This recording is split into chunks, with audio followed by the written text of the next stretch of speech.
Good evening and welcome to Local Impact, coming to you live from Stage 1 Creative Spaces in downtown San Jose. My name is Christopher Denise and I'm your host for the evening. Joining me tonight is James Harris of San Jose's very own CreaTV. The goal of Local Impact is to expose you, the audience, to local organizations and the work they do through casual conversations with the folks behind the scenes. Tonight, you'll learn about CreaTV, the resources they have for the local community, and a little bit about what they feel is on the horizon for local content in 2021 and beyond. James, thank you so much for joining us. Thank you for having me here. Nice space I'm in here. A little bit different from CreaTV, right? Right.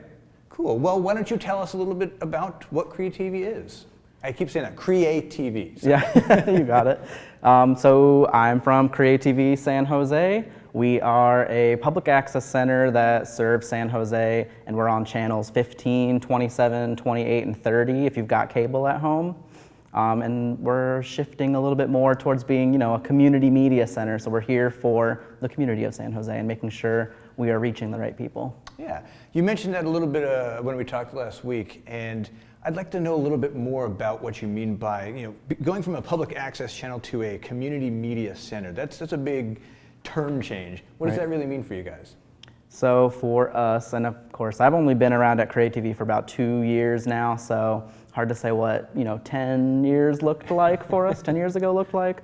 But since I've been here, a lot of our approach has been to look at everything with more of an equity lens and make sure that are the right voices in San Jose getting the media in their hands to be able to share their stories, yes or no? Very cool, very cool. You mentioned what it looked like 10 years ago. Funny you mentioned that. The first time I ever had to do film for a commercial project on my own was 10 years ago. Yeah. I had been working with another gentleman who'd gone to film school, and he decided to go his own way and do something different and dumped a project on my lap, and I had to do the editing and all these other things. And the first thing I did was sign up for an editing course at CreaTV. Oh yeah, nice. So CreaTV is why I learned Final Cut Pro and Premiere, and then was able to turn that into a little bit more of a agency, and then of course these studios. So I actually got a little bit of my start at CreaTV. So thank you guys very much. Oh, yeah. That's a little history, and that means that back then you guys were still part of being very much community media center. I remember learning then that you could rent equipment. Is that something you guys can still do or still work with? Absolutely. So I'm part of the team, the community media team, and we are the people who are making the classes. We're the educators of CreaTV. So we not only go out and try and find those voices that need to come into CreaTV, but we're also the ones teaching them, all right, where's this button on the camera? How do you do this thing and when you're editing? So let's see. I think we were talking about engaging the local creative community. How are you pivoting during the pandemic? That's something that we've been talking to everyone about. Fun. Yeah, everything got flipped upside down, as we know. So we are still doing a lot of what we've done before, just trying to figure out how to shift and do that through a screen, and that is definitely not easy. Trying to teach someone through a screen, all right, that button over on your camera is over here. And trying to teach people how to share their screen has been a really interesting kind of challenge, and just figuring out how we're still teaching in this new life we're living in now, basically. But we still do a lot of that, so we still do the education component, and even now starting to shift more towards being able to do equipment checkouts still. Okay. So people can still come to CreaTV and rent out equipment from us. They would still become members with CreaTV first and take a class with me, for example. And then we've shifted so that people can do what we're calling curbside checkouts. So even if we're not physically open and people aren't coming into the doors to jump on the computers and learn a class, they can still come, stop by, give us a call, try and get a camera, or we're even starting to shift towards letting people check out the edit stations at CreaTV. So we have big, massive computers you can take home now too. That's very cool. I'm glad to hear about that. How has that been going? Are you hearing about a lot of fun short films or creative, innovative, independent film going on? I think the biggest thing that just came to mind when you said that is Actually, a shout out to our person in marketing. Her name is Miranda. She's been putting out these really cool challenges on social media for people to get engaged. And yes, they can come get a camera from us if they need it, but a lot of people have been just like using their phones at home even to make media, which is cool. And we're still figuring out ways to keep people engaged and keep people feeling creative. So like the last thing we just did was something called the October Video Challenge, for example. And with that, we wanted people to take a shot every single day of October, cut that together into like a quick 2-minute piece, and then show it off and like announce a winner on social media kind of thing. Very cool. So there's little things like that. How did that turn out? It turned out awesome. We got a good amount of people to submit, and they're up on YouTube if you want to check them out. Hey. Links below, I believe.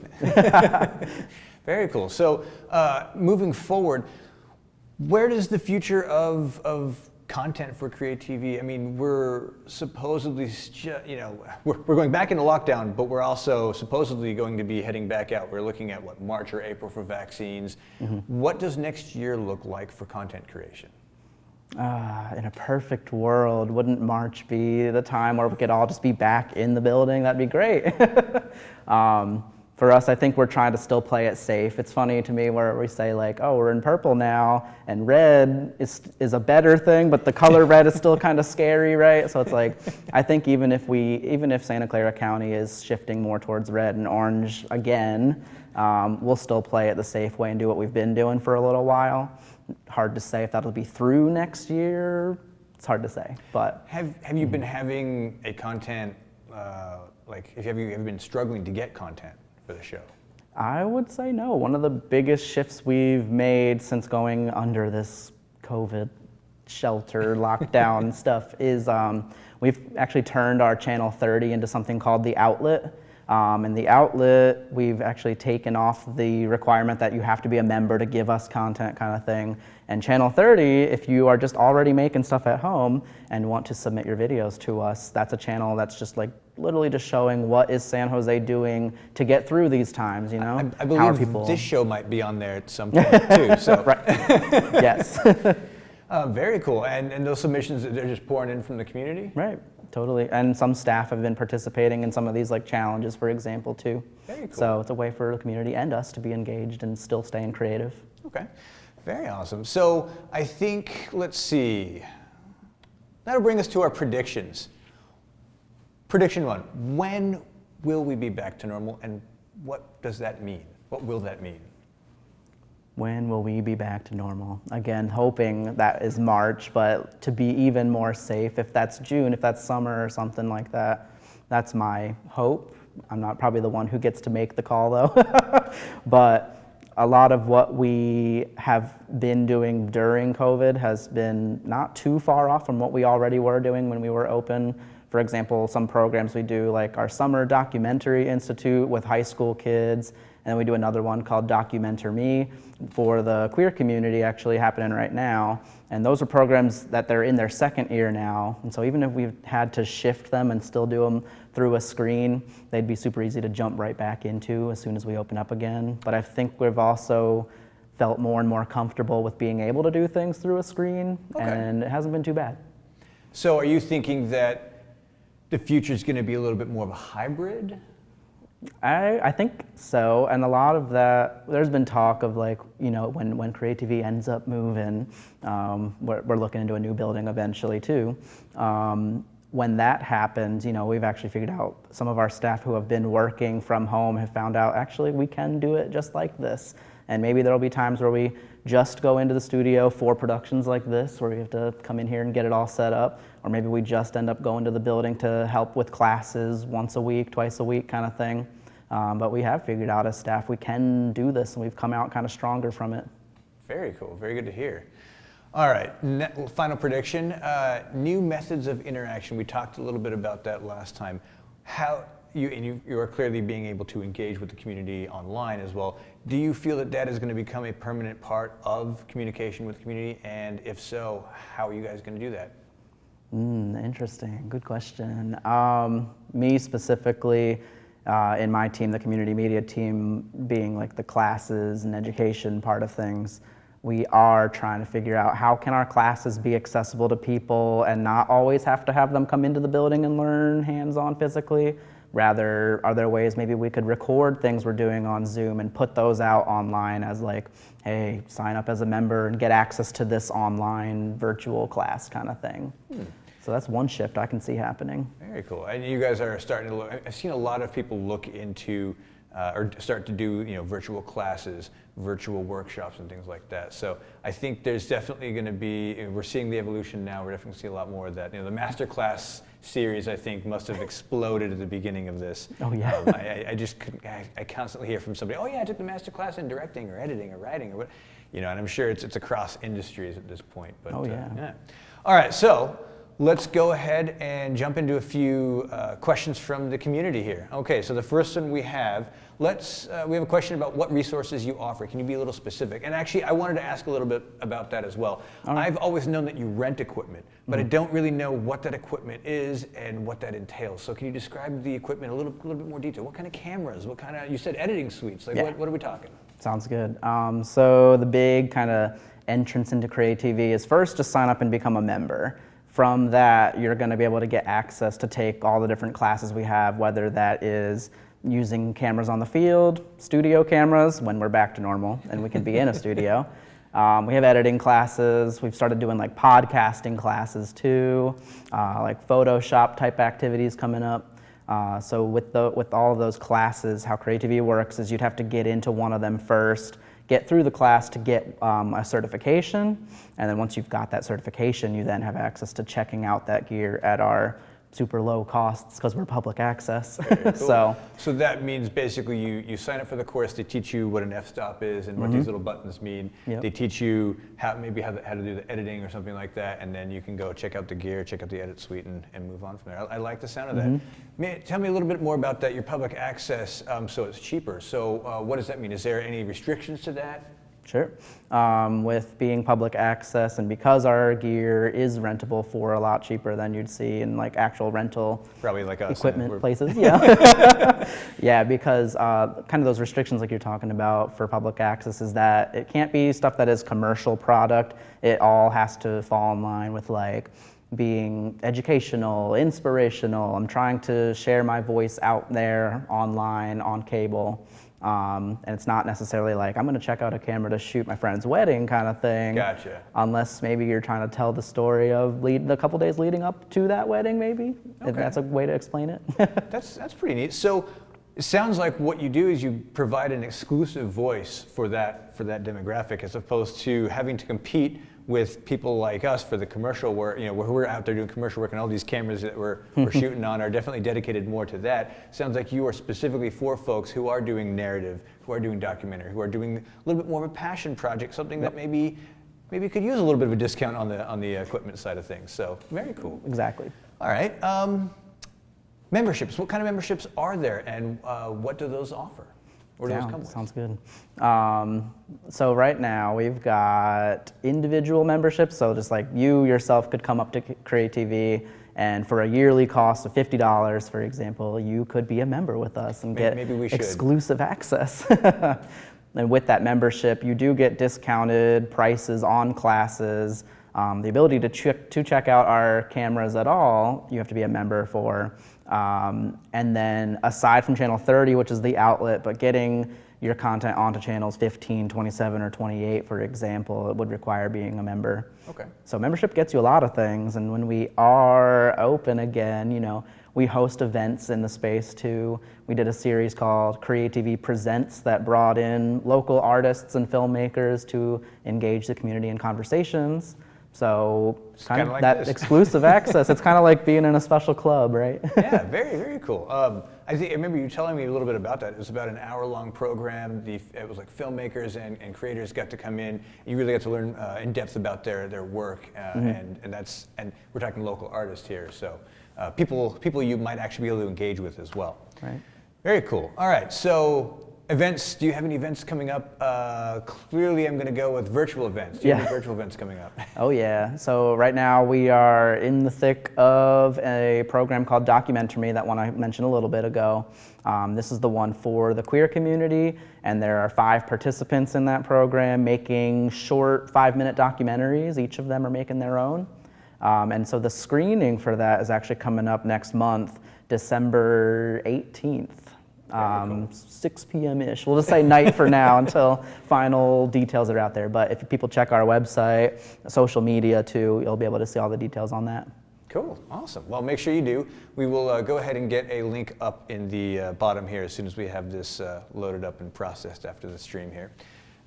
Cool, all right. So, last question I have on the board is fun things you've done during COVID to beat boredom.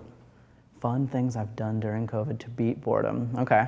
My pug, my dog, he's a pug. He's become a little internet famous, not talking super famous or anything, but it's been fun to film him just doing his daily stuff, going on walks, for example. He's totally the pug whose little tongue sticks out all the time. So just little dumb videos like that is a good one. Another thing I've been a part of once, I'm not a main part of this, but CreaTV now has a podcast too, and it's called Two People Talking with a question mark. So that's been a fun thing that I've been able to be like a special guest on, for example.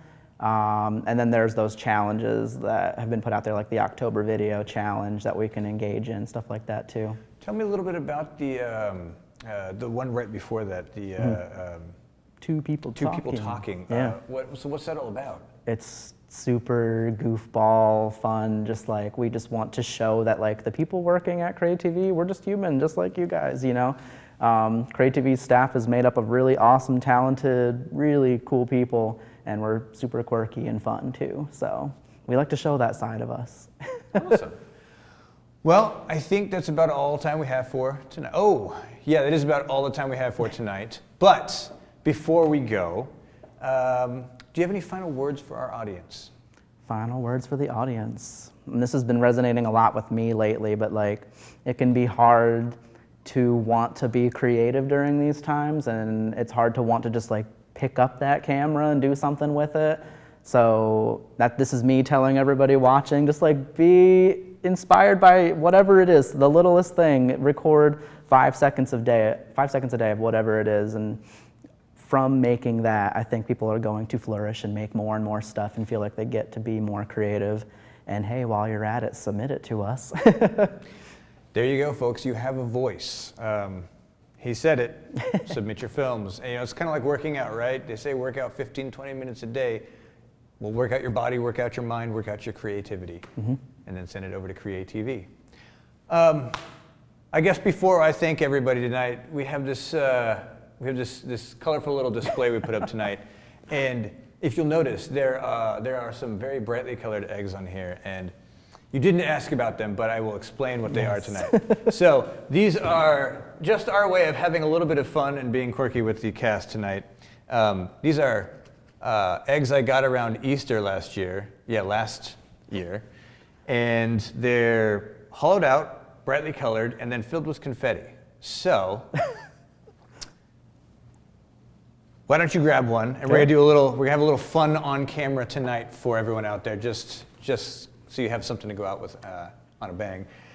They're real simple. You just have some fun with them. I tried. You got one more. Give it one more shot. One just more? All smack it up. Is it gonna go up this time? Let's see. There you go. Awesome. All right, so before we go, thank you, James, very much for being here. Chris. Wanted to thank our audience. Thank you all for watching us. Thank you to the production crew. We've got Kevin and Mindy in the booth doing a lot of work, doing all of the work that we're not doing out here, and not having fun with any of these confetti eggs. Would like to add a reminder that the recording will be available on Stage 1 YouTube and Facebook afterwards, as well as on CreaTV Channel 30 very soon. Yes. We'll have that information for you as soon as we get it. Don't forget to check out CreaTV in the links below and everything that James was talking about tonight. And if you need creative space for creative productions, of course, don't forget to give us a call. Finally, have a wonderful, safe Thanksgiving. We'll be back in 2 weeks for another episode with Rhoda Shapiro of the Milpitas Beat. So don't miss it. Thanks again for joining us.